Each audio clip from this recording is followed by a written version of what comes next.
satu sampai 90. Oh.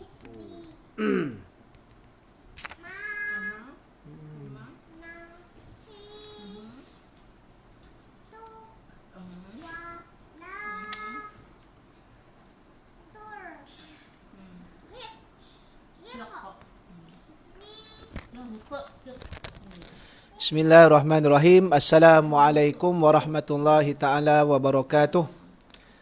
Alhamdulillah. Wassalatu wassalamu ala rasulillah wa ala alihi wa sahbihi wa man tabi'ahu wa nasarahu wa man walah. Rabbi syrah li sadri wa yassir li amri wa hlul uqdatan min lisani yafqahu qawli. Alhamdulillah, syukur kita kehadrat ilahi. Dengan izin dan limpahan kurniaannya, kita diberikan peluang oleh Allah untuk terus berada di dalam bulan Ramadan. Hari ini, masuk malam ni dah kira 10 Ramadan dah lah. Masuk maghrib tadi, kita sudah pun berada pada 10 malam Ramadan. Makna kata kita telah pun diberikan izin dan peluang oleh Allah untuk kita sudah selesai ataupun masuk kepada 1/3 yang pertama bulan Ramadan tersebut. Jadi mudah-mudahan kita terus tambahkan lagi amalan kita untuk kita pertingkatkan lagi. Jangan pula semakin lama dalam bulan Ramadan kita semakin kendur ataupun semakin berkurangan amalan kita. Baik, insya-Allah. Disebabkan pada pagi dan petang tadi kita tak sempat nak buat live berkenaan dengan TNT, Tadarus dan Tadabbur khas surah Al-Baqarah. Jadi kita tangguhkan pada malam ni. Alhamdulillah malam ni pun dah selesai solat sunat tarawih. Bagaimana solat sunat tarawih semua? Apa pun kita laksanakan dengan mendirikan solat sunat tarawih itu dengan keadaan yang semangat, bersungguh-sungguh dan mengharapkan keampunan daripada Allah, insya-Allah. Baik. InsyaAllah hari yang ke-9 di dalam bulan Ramadan, kita masuk kepada ayat ke-81 sehingga ayat 90. Kita target, kita sasarkan satu hari 10 ayat untuk kita tadarus dan tadabbur. Baik. Jadi yang ada kelapangan boleh sertai dan tolong sama-sama kongsikan pautan siaran langsung ini di media sosial masing-masing serta pada kenalan media masing-masing dan grup-grup media yang kita ada di dalam ni itu untuk kita menyemarakkan lagi Ramadan sebagai bulan Al-Quranil Karim. Jadi yang ada Al-Quran ataupun mushaf di tangan boleh buka muka surat yang ke-11. Kita nak membaca ayat 81 sehingga ayat muka surat 12 lah, ayat 81 sehingga ayat ke-90. InsyaAllah sama-sama kita bacakan. Jangan saya seorang je baca. Yang lain pun baca sekali. Kemudian kita tengok. Baik. A'udzu billahi minasyaitonir rajim. Bismillahirrahmanirrahim. Bala man kasaba sayyi'atan wa ahatat bihi khati'atuh فَأُولَٰئِكَ أَصْحَابُ النَّارِ هُمْ فِيهَا خَالِدُونَ وَالَّذِينَ آمَنُوا وَعَمِلُوا الصَّالِحَاتِ أُولَٰئِكَ أَصْحَابُ الْجَنَّةِ هُمْ فِيهَا خَالِدُونَ وَإِذْ أَخَذْنَا مِيثَاقَ بَنِي إِسْرَائِيلَ لَا تَعْبُدُونَ إِلَّا اللَّهَ وَبِالْوَالِدَيْنِ إِحْسَانًا وذي القربى واليتامى والمساكين وقولوا للناس حسنا وأقيموا الصلاة وآتوا الزكاة ثم توليتم إلا قليلا منكم وأنتم معرضون وإذ أخذنا ميثاقكم لا تسفكون دماءكم ولا تخرجون أنفسكم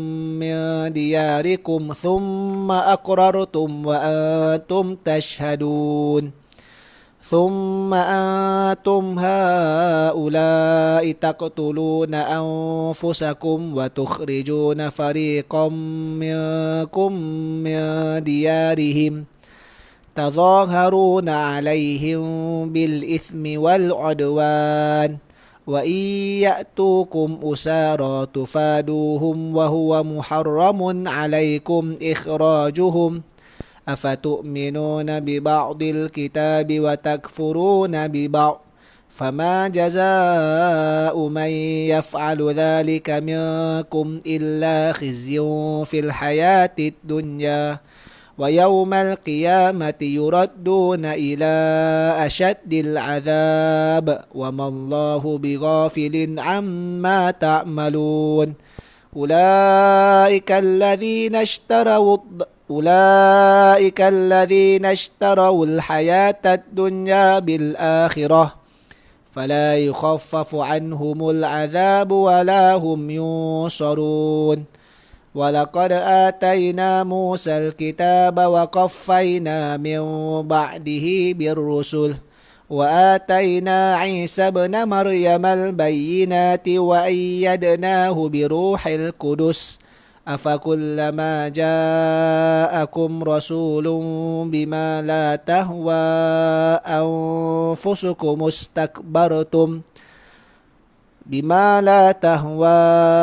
أنفسكم استكبرتم ففريقا كذبتم وفريقا تقتلون وقالوا قلوبنا غلف بل لعنهم الله بكفرهم فقليلا ما يؤمنون ولما جاءهم كتاب من عند الله مصدق لما معهم وكانوا من قبل يستفتحون على الذين كفروا فلما جاءهم ما عرفوا كفروا به فلعنة الله على الكافرين بئس ما اشتروا به أنفسهم أن يكفروا بما أنزل الله بغيا أن ينزل الله من فضله على من يشاء من عباده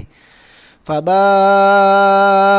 بغضب على غضب وللكافرين عذاب مهين.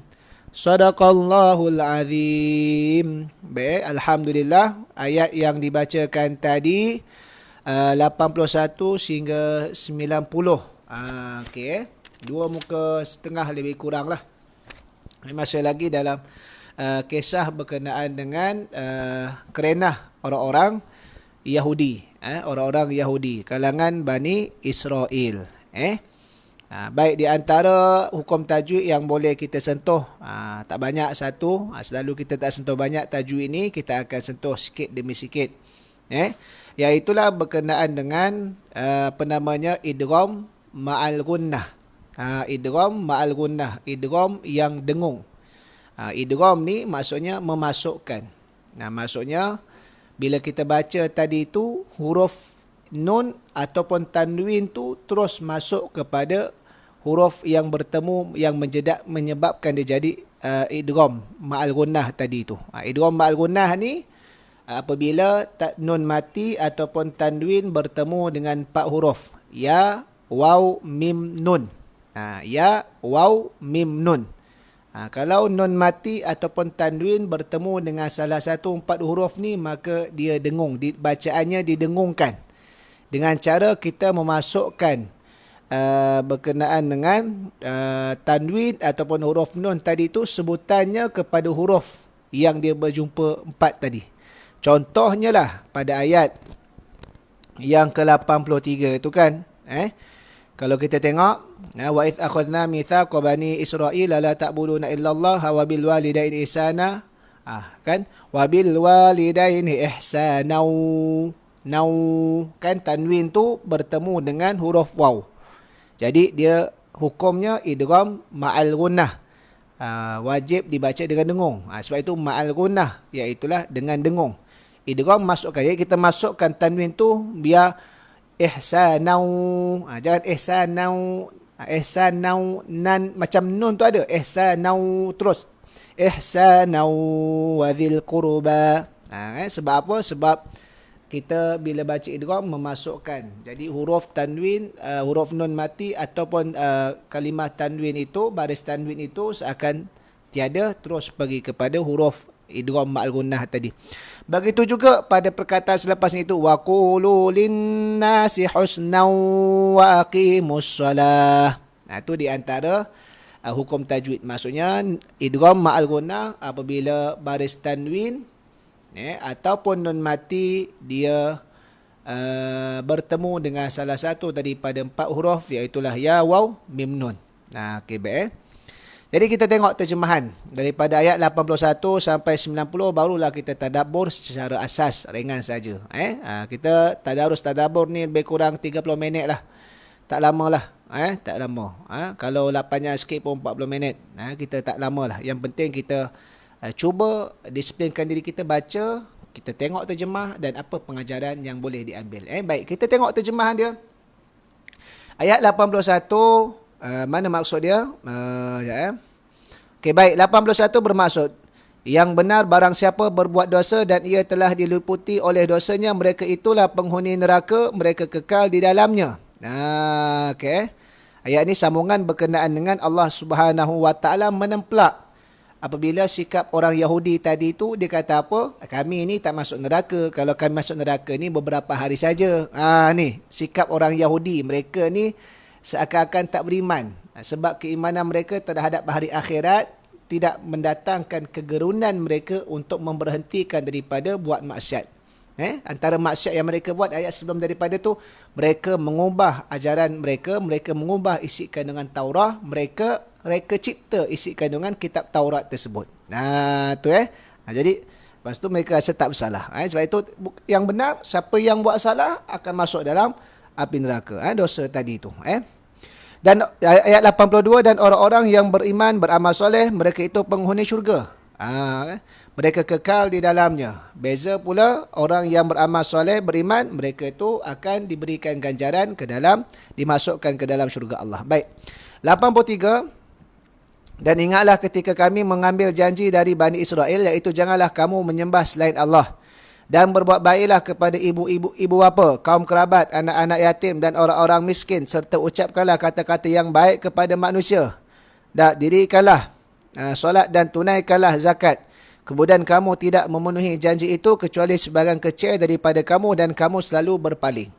Ini janji daripada Bani Israel. Maksudnya apa? Ini perintah daripada Allah yang dibawakan oleh para utusan kalangan Bani Israel yang dipilih oleh Allah berkenaan dengan syariat ke atas mereka. Maka bagi mereka yang mengikut Rasul itu, mereka berjanji untuk taat dan patuh peraturan. Maka di antara peraturan Allah tadi itulah tidak syirikkan Allah. Apalagi buat baik kepada kedua ibu bapa, kaum kerabat, anak-anak yatim, orang miskin. Ucap perkara yang baik pada manusia. Itu antaranya lah ajaran-ajaran. Nanti takut orang tanya, Ustaz, janji macam mana dengan Tuhan?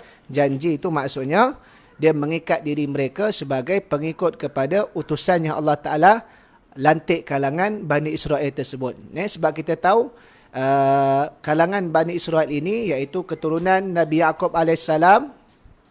Mereka ini banyak dipilih oleh Allah daripada dipilih oleh Allah sebagai utusan Allah. Macam kita bincang anak Nabi Yaqub AS, iaitu pun gelaran Nabi Yaqub ni Israel. Jadi Bani Israel ni ada keturunan Nabi Yaqub. Nabi Yaqub ada 12 orang anak. Hasil daripada 2 orang isteri dia, Laisi dan juga Rahil, yang kedua-duanya adik-beradik daripada ayah mereka, iaitulah yang pakcik juga kepada Nabi Yaqub tadi. Yang ini kita dah bincang keturunan sejarah tadi tu.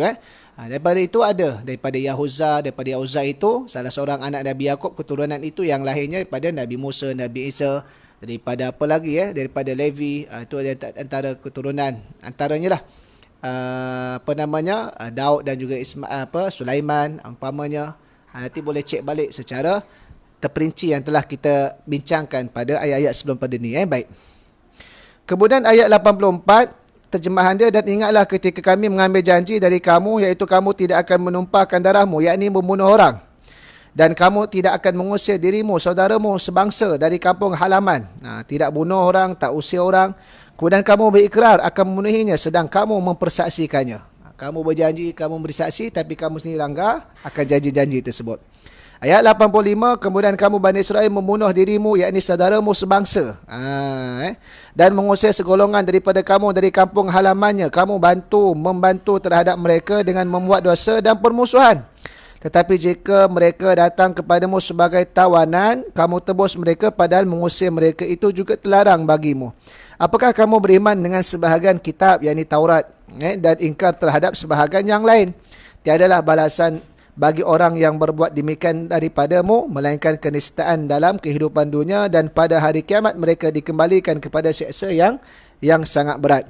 Allah tidak lengah dari apa yang kamu perbuat. Ayat 86, terjemahan dia, itulah orang-orang yang membeli kehidupan dunia dengan kehidupan akhirat, yakni mereka melanggar janji, mereka melanggar perintah Allah, nak dapat habuan dunia, mereka tak nakkan akhirat. Maka tidak akan diringankan seksa mereka dan mereka tidak akan ditolong. 87, terjemahan dia, dan sesungguhnya kami telah mendatangkan Alkitab, yakni Taurat, kepada Nabi Musa, dan kami telah menyusulinya berturut-turut sesudah itu dengan rasul-rasul, dan telah kami berikan bukti-bukti kebenaran, yakni berbentuk mukjizat kepada Isa putera Maryam, dan kami memperkuatkannya dengan Ruhul Kudus. Iaitulah apa maksudnya? Nabi Isa ni dilahirkan tanpa bapa.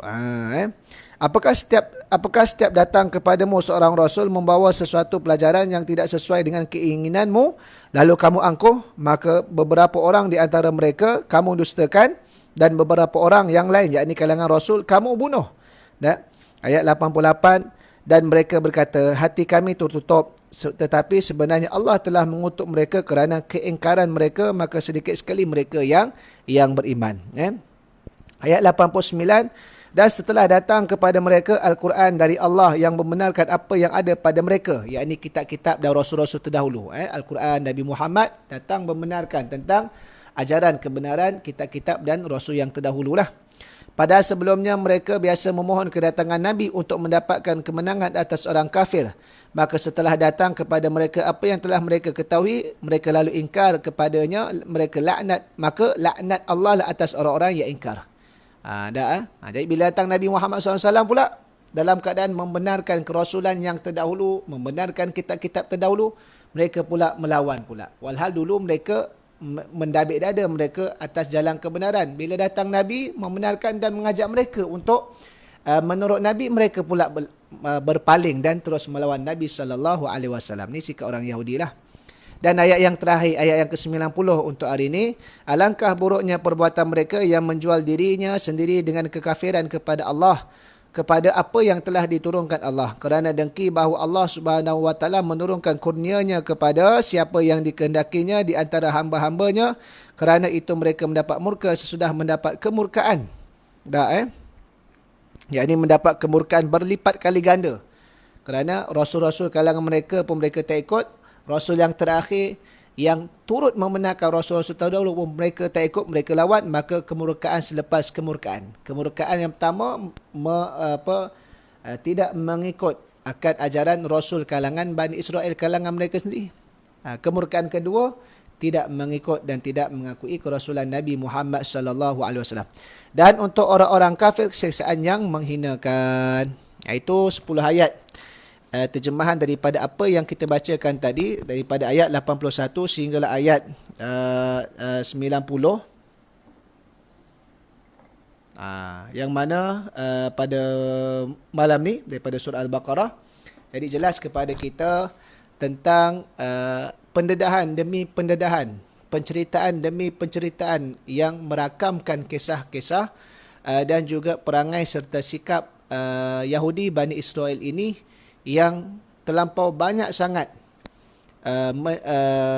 melawan Allah dan menolak Rasul.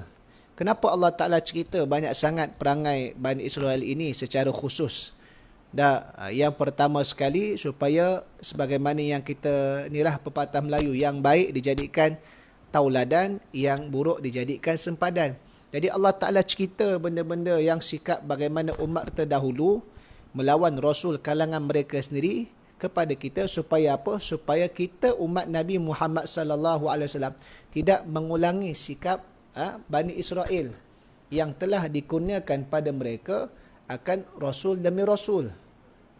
Yang mana pada zaman dahulu Bani Israel ini diangkat sebagai khairu ummah, sebaik-baik umat, kerana mereka keturunan daripada para nabi, dan di kalangan mereka pun ada yang dipilih ramai diangkat oleh Allah sebagai para nabi. Ialah mereka kan keturunan Bani Israel. Bani Israel ni adalah keturunan yang mana daripada Nabi Yaqub.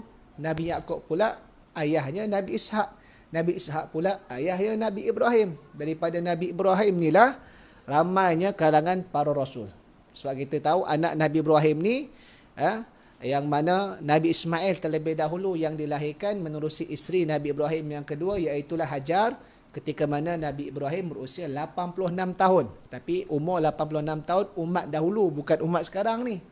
Kang nanti tengok pakcik umur berapa pakcik? 86. Oh okey, lagi pakcik Nabi Ibrahim pun 86 dapat bayi, mampu kerah pakcik tu. Kan? Ni umur 86 tu umat dahulu.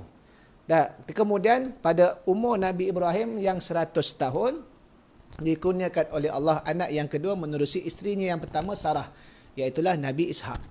Nabi Ismail diperintahkan oleh Allah untuk Nabi Ibrahim hantar Ismail dan anak dia Hajar ke Hijaz, wilayah Hijaz, iaitulah di lembah Kering Kontang yang asalnya yang dinamakan sekarang ni Makkatul Mukarramah, kan?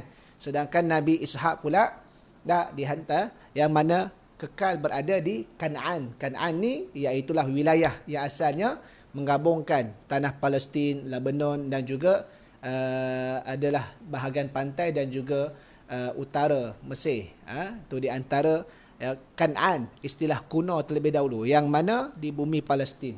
Kan? Nabi Ishaq tersebut. Kemudian kita pun tahu daripada dua anak Nabi Ibrahim ini pula di situlah keturunan yang banyak. Nabi Ishaq ni pula lahir daripadanya Nabi Yaqub dan juga kembar dia. Nabi Yaqub dan juga kembar dia tadi tu. Dan ada konflik Nabi Yaqub dengan kembar dia ni. Sehinggalah Nabi Ishaq pun menasihati Nabi Yaqub untuk pergi ke A'ram, wilayah A'ram, salah satu wilayah di negara Iraq yang nama dahululah wilayah ni, kemudian kahwin dengan anak mereka, yang mana pada asalnya Nabi Yaqub ni tertarik dengan anak yang adik kepada dua adik-beradik tadi, nama Rahil. Tapi adat ketika itu Laban, pakciknya itu nama Laban bin Butail, menyatakan adatnya yang tua kahwin dulu. Jadi kakak dia, jadi dia pun kahwin dengan kakaknya dulu, Laisi. Kemudian selepas 7 tahun kahwin dengan Rahil pula, adik ketika itu. Tapi syariat ketika itu tidak menghalang atau mengharam untuk menghimpunkan adik-beradik dengan suami yang sama dalam keadaan mereka masih hidup bersama-sama. Kemudian daripada itulah lahir daripadanya 12 anak-anak lelaki, dan diriwayatkan ada 12 anak lelaki dan 1 anak perempuan. Nah, daripada situ tu banyak. Nabi Ibrahim, Nabi Muhammad daripada keturunan Nabi Ismail. Nabi Musa, Nabi Isa, Nabi Daud, Nabi Sulaiman, Nabi Yunus, ini daripada 12 kabilah, 12 anak Bani Israel, anak Nabi Yaqub tadi itu, keturunan tadi itu. Jadi sebab itu Nabi Ibrahim dinamakan Abul Anbiya, bapa bagi segala nabi, kerana banyak keturunan dia itu yang dipilih oleh Allah Subhanahu wa taala sebagai rasul-rasul, dan juga antara mereka kalangan para nabi-nabi. Jadi ini kemuliaan ke atas Nabi Ibrahim alaihi salam. Cerita sejarah ni panjang. Nanti insya-Allah dia sebenarnya menarik kalau kita boleh mendalami lagi. Daripada situ pula sejarah itu kena masuk kepada sejarah tamadun pula, sehinggalah kita boleh lihat bagaimana penguasaan Yahudi, yang mana mereka sekarang ni pada, kalau kita bincang geopolitik, dunia politik zaman sekarang ni, itulah dari sudut mereka ada agenda dan matlamat mereka. Sebab itu memang banyak kisah sikap-sikap tentang Yahudi Bani Israel ini didedahkan oleh Allah Subhanahu wa taala supaya jadikan sempadan. Kita umat Nabi Muhammad jangan ulang perangai umat Bani Israel. Yang keduanya, supaya apa? Supaya dalam keadaan semasa kita boleh mengenal siapa musuh kita. Sebab antara salah satu musuh bagi umat Islam selain daripada syaitan, iblis, yang Allah Ta'ala telah declare mereka ni sebagai musuh yang nyata. Contoh firman Allah Ta'ala, ya ayyuhalladzina amanu khulu fi silmi kafah wa la tattabi'u khutuwati syaitan innahu lakum aduwwum mubin. Sesungguhnya syaitan itu bagi kamu musuh yang nyata. Selain daripada itu juga Allah Ta'ala memperingatkan Yahudi dan Nasrani itu yang tidak beriman adalah musuh kepada kamu. Mereka akan berusaha menjadikan kamu tunduk dan patuh kepada mereka. Apa jua sekalipun. Walan tarda ankal yahud walan nasara hatta tattabi'a millatahum. Jadi bila Allah Taala cerita-cerita, maksudnya supaya kita tak menurut, kita boleh kenal musuh kita tadi. Bila kita kenal musuh, kita tahu dalam kita nak mengelak daripada serangan-serangan mereka. Contohlah, kita ambil analogi, kenapa kita belajar yang ni haiwan buas. Kategori haiwan liar dan buas.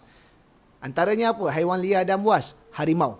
Kan? Harimau, singa, beruang. Jadi itu kategori haiwan liar dan buas.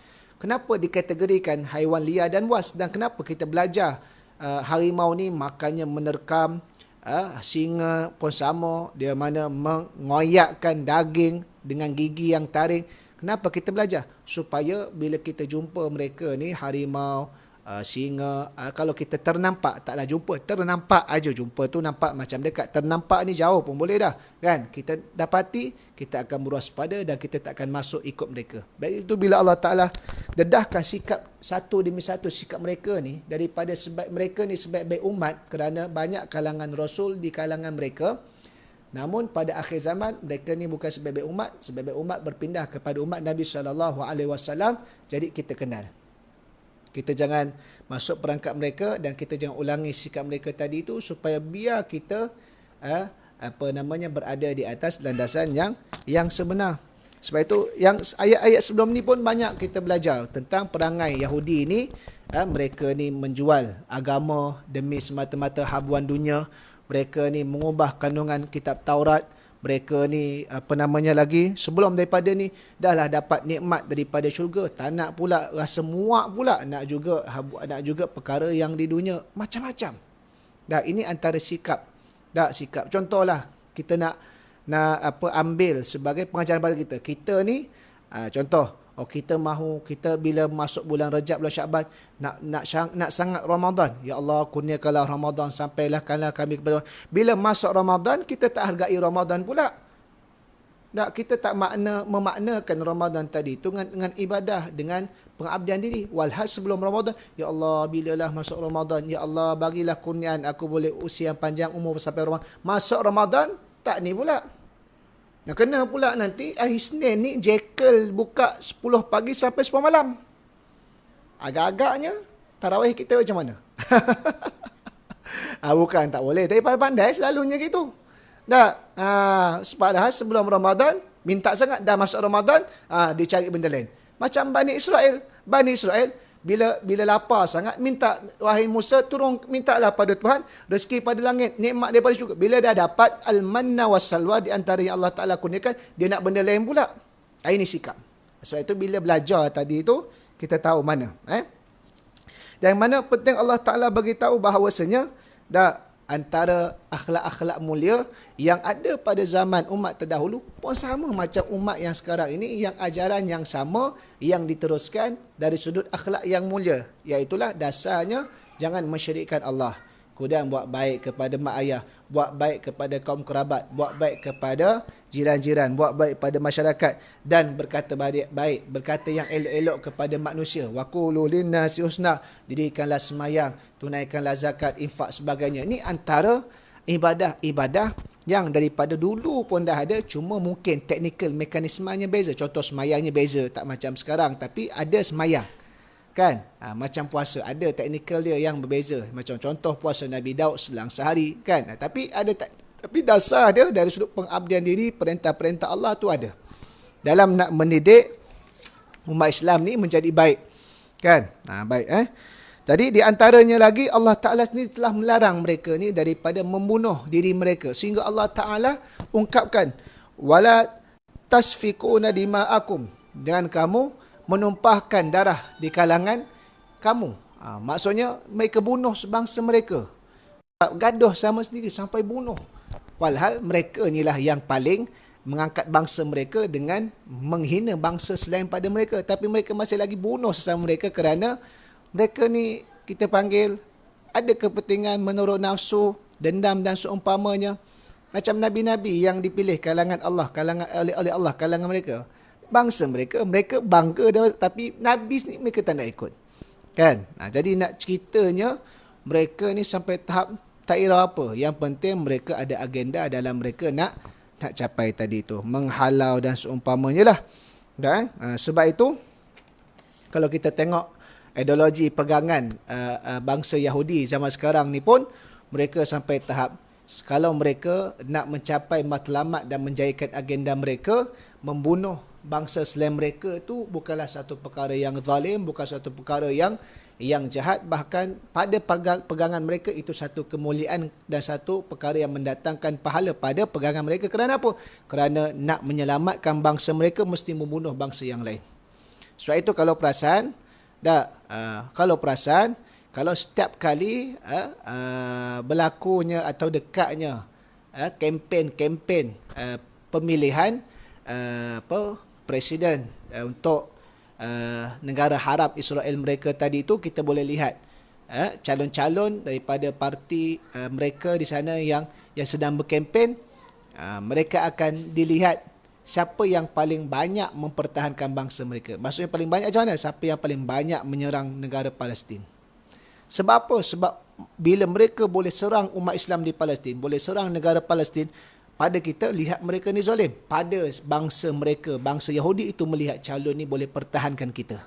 Sehingga sampai tahap menghapuskan yang lain. Itu antara kriteria mereka tadi itu. Ini sifat yang telah disebutkan oleh Allah Subhanahu wa taala sejak daripada dulu lagi. Dan Allah Taala ni dah sifat dia, kalam dia tadi itu sudah pasti benar, maha benar, dan mesti dibenarkan tadi. Dan mereka juga ditempelak oleh Allah kerana mereka hanya beriman, mengamalkan, terima separuh sebahagian dan menolak sebahagian. Yang macam mana? Yang ada manfaat pada mereka, yang dirasakan ada kepentingan untuk mereka, mereka terima, mereka buat. Maka kalau perkara yang tidak kena dengan selera mereka, mereka tinggalkan. Sebab itu bila kita tengok, kita ni bagaimana? Adakah kita terima Islam keseluruhan dia, atau kita hanya mengambil pada perkara yang pada kita rasakan ada kepentingan duniawi, kita ambil? Adakah kita hanya menjual perkara yang halal kerana kita mahukan benda tu halal, ataupun kita hanya semata-mata nak halal untuk menarik orang membeli produk kita, barangan kita? Itu beza. Jadi kita kena ambil keseluruhan. Jadi kalau hanya ambil separuh ibadah Islam tapi ekonominya tak nak Islam, ibadahnya Islam tapi rumah tangganya tak nak cara hidup yang Islam, maka itu adalah mengambil sebahagian, menolak sebahagian yang lain. Maka itu adalah perkara-perkara yang disebutkan, yang kita boleh lihat bagaimana perangai Bani Israel tersebut yang ditempelak oleh Allah Subhanahu wa taala sebagai pengajaran kita semua. Jadi mudah-mudahan insya-Allah pada hari-hari yang akan datang kita akan bincangkan lagi berkenaan dengan pengajaran-pengajaran 10 ayat di dalam surah Al-Baqarah pada ayat-ayat yang seterusnya. Jadi sekadar itu saja, wallahu alam. Assalamualaikum warahmatullahi taala wabarakatuh. Jumpa lagi esok.